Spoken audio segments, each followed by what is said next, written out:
Ошондон жок экен. Илгери өткөн заманда таргыл мыймый менен короз экөө дос болушкан экен. Алар бирге бир кородо турушчу. Күндөрдүн биринде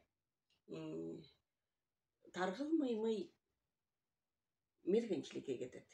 Мына ошол учурда короз үйдө калгын сен. Үйдү жакшылап кайтаргын. Анан эч жака чыкпагын, эшикти бекитип алгын деп мышык айтат. Ошондо короз айтат: "Коккерек кокко. Мен үйдөн эч жака чыкпаймын. Көрүшкөнчө, кучакташып өбүшкөнчө" деп короз кыйкырып калат. Ал эми мышык болсо деп жүрөгү ток мергенчиликке жөнөп кетет.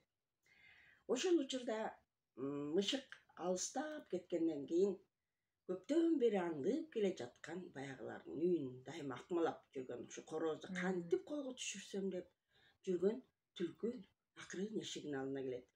Келип туруп мынтип айтат: "Алтын таажы корозум, дүйнөдө жок оёзум, сени менен сүйлөшкөн кандай жакшы. Терезеңди акырын ачып салчы" дегенде короз чочуп кетет.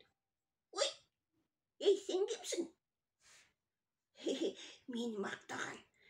Бирок сени мактаганың мага аябай жакты. Ким болду экен?" деп башын чыгарганда, аз жерден ушул тиги түлкү шап кармап алайын деп калат терезеден.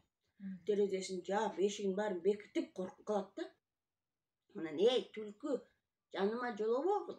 Бар, кеткин. Мен сени билдим, сен деген жаман экенсиң" деп ошентет. Анда түлкү болсо кайрадан баягы куулук менен кантип тиги корозду колго түшүрүш үчүн мынтип айтат: "Алтын таажы корозум,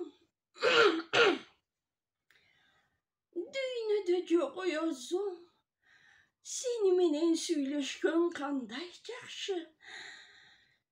Эшигиңди ачпасаң да, терезеңди ачсаң, мына мен алып келген май кабышкан таттуу нандан алсаң" деп ошентет. Ошондо таттуу нан дегенди, май кабышкан дегенди элестеткен баягы короз, тамакты жакшы көргөн короз: "Эй, короз, ой, түлкү эжеке, а сиз чынын алып келдиңизби? Кана" дейт. "Кана терезеңди ачып койчу. Андай болсо, эгер ачпасаң, мен анда өзүм эле жеп алам" деп баягы жерден калп эле жемиш болуп калат. Ошол учурда короз кыйкырат: "Эй,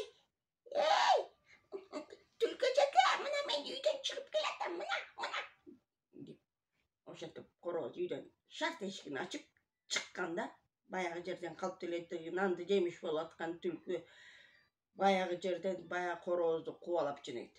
Ары бери кубалап атып, шап колуна түшүрүп алат.